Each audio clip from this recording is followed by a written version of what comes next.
What's going on, everybody? Welcome back to another video. Today we're going to be discussing the data analyst career path.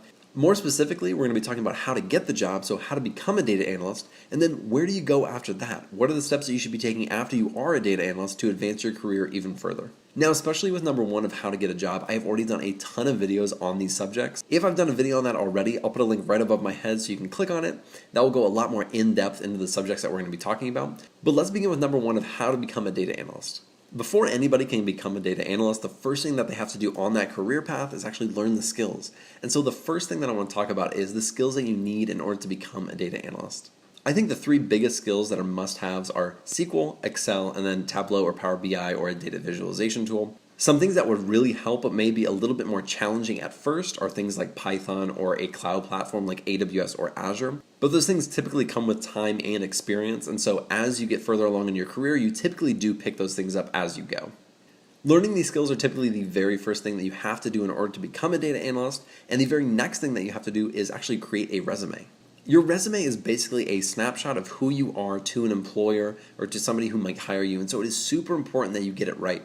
You want to make sure that you portray yourself as somebody that they want to hire. And so there are a few key things that you want to remember when creating your resume. The very first thing is to highlight your best skills. If you are super good at SQL, you should have SQL listed at least 3 times in your resume, probably in your summary, in your skills, and then in your job experience or a portfolio project at the least. Next, we want to remove irrelevant jobs and skills. Let's say, for example, you were a chef for the past 5 years and now you're trying to become a data analyst for whatever reason. You probably don't want to showcase all of your skills that you learned as a chef. You want to now focus on all the data analyst skills that you've learned since then as you're making that transition to becoming a data analyst. One caveat to this is if you had a previous job that had a lot of domain knowledge. So let's say, for example, you were a nurse for 5 years. A nurse doesn't have a lot of data analyst experience, but if you were going to work at a healthcare analytics company, your nursing background may actually be very useful. Lastly, we want to keep it neat and professional. I see a lot of resumes, and a lot of the feedback that I give is that their resumes are not very modern. They're sometimes stuck in the 80s or 90s, so having an updated resume will really help. Another big thing is I see people with either headshots or really loud colors on their resume, and in general, I just recommend keeping it neat and toned down colors like black and white. Next, you're going to want to create a portfolio. A portfolio is basically going to show an employer what you are capable of, the skills that you have, the processes that you take, and what they will get if they decide to hire you. And typically, I recommend anywhere from 2 to 5 projects, and a lot of people ask me how to actually create a project, how do you create a portfolio. In general, here are the steps to creating a portfolio project. Number one is actually getting a dataset or collecting your data. So you can either scrape data from the web, or you can go and get a dataset from something like Kaggle or Google. Next, you want to clean and transform the data so that's usable later, and you can either do that through pandas in Python, or you can do that in SQL as well. After you clean your data, if it's not already in SQL, I recommend putting it into SQL so that you can build your views and show off your SQL abilities as well. And then you're going to connect your data visualization tool to your view, and then you're going to create your visualization. Now, there are a lot of variations that you can do in there with collecting data, the way you transform it, the way you actually visualize it. But in general, that is kind of the basic outline of how you create a portfolio project. And the very last thing is, how do you actually show your employer that you have a portfolio? Well, you can host it either in GitHub or you can create a personal website.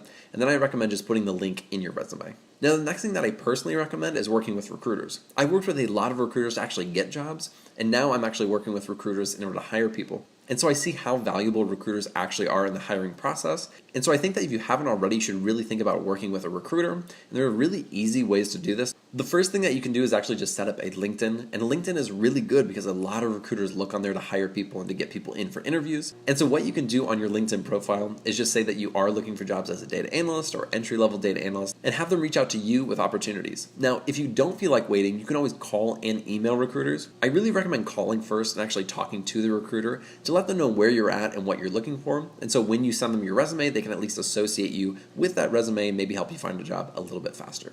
And lastly, you're going to work with recruiters to get interviews. I really think that working with recruiters helps you get a lot more interviews than just applying on your own. A lot of times these recruiters have inside information or are working directly with companies, and so the jobs that they're looking for are ones that they specifically know about and know if you'd be a good fit for that position. The next thing is to actually get the interview and then eventually hopefully get a job. And so in order to do that, I highly recommend preparing for your technical questions. Typically for entry-level data analysts, the technical questions are mostly going to be on SQL, at least that's what I've found. And then as you get a little bit further along, it might be on Python as well. And you should also prepare for those common questions that are going to come up in any interview. One of the questions that people mess up the most is, what is my greatest weakness? It's just something that apparently stumps everyone, but is asked in every single interview. So I highly recommend just writing down a script so when you get asked that question, you have a really good response. And lastly, you want to dress professionally and be confident. Now, it's easier said than done for a lot of people to be confident. Sometimes people are nervous, but I promise you confidence goes a long way. So just fake it for the 30 to 45 minutes that you're in that interview. So you got the job, you're a data analyst, and you've been a data analyst for a few years now.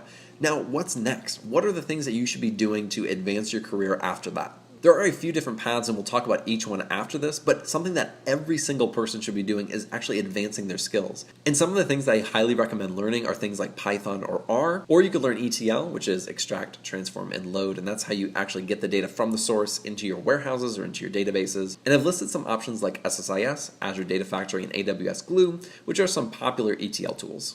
You could also learn data modeling, you could learn predictive modeling and analysis, you could learn data warehousing, or you can venture into the data scientist skills, which is some of the machine learning stuff, and NLP, which are used a lot for data scientists. Now, once you've been a data analyst for a while, there are a few different paths that you can take, and one of these paths is going back to school. And this is a really good option, especially if you're going back for a master's degree. A master's degree can really be beneficial in your career long term, and there are a lot of degrees that are very relevant to data analysts. The first one being computer science. I think that is probably the most popular one or the most beneficial one that somebody can get. Another degree is something like information systems, statistics. There are even data analyst degrees or data science degrees now that you can get that are very specifically geared towards data analysts or data scientists. And so going back to school is a very real option. You can even do that while you work. A lot of people are doing online, especially during COVID. A lot of people are doing online masters these days. And so it's becoming a lot less of a stigma to actually get your master's while you're working. And so I highly recommend that, especially if your company does tuition reimbursement, where they'll basically pay for your college. The next path is to just get promoted and continue being a data analyst. You typically start at an entry-level position, and then some positions that you can get as you grow in your career are things like a mid-level and senior-level data analyst, which basically means you're a data analyst but much more skilled than a typical person just starting out in the career. The way that differs from a manager is typically organizing the way people do work in the most efficient way, where a lead or a principal data analyst is typically doing all the work of a data analyst, but they have data analysts under them that they help guide and mentor, but they also help them get their work done. So if there's any blockers or technical issues, the lead data analyst can help them get through those things. And as we mentioned earlier, there is a data analytics manager, and typically that person is not doing the grunt work. They're more on the managerial level, where they help decide what projects are the most important and the ones that will have the biggest impact on their company. And if you keep getting promoted, you might even be the director or the VP of analytics, which for a lot of people is a huge goal and something that a lot of people aspire to. And basically this is just a rundown of some of the jobs that you might get if you continue to get promoted as a data analyst. And the last path is actually pivot jobs. As a data analyst, we work with a lot of tools and a lot of softwares, and so what we do overlaps with a lot of different jobs that you might be interested in. So take, for example, you really like the ETL side of things, maybe you'll go and become a data engineer. But here are a few of the jobs that you might pivot to as a data analyst. Something like a data scientist, a BI analyst, a data engineer, a data architect, a DBA, or a database developer. I plan on making a full video about all these jobs and how you can transition to them from a data analyst to that position, because as much as you love being a data analyst, there might be a better job for you and for your career long term. Now, we will say that the path of getting a higher education may actually overlap with these other paths, because as you're getting an education, you can pivot jobs or use that degree to pivot jobs, or you can use that degree to actually get promoted and make it all the way up to that VP level. But that is all I've got for you today. Thank you guys so much for watching. I really appreciate it. If you haven't already, be sure to like and subscribe below, and I'll see you in the next video.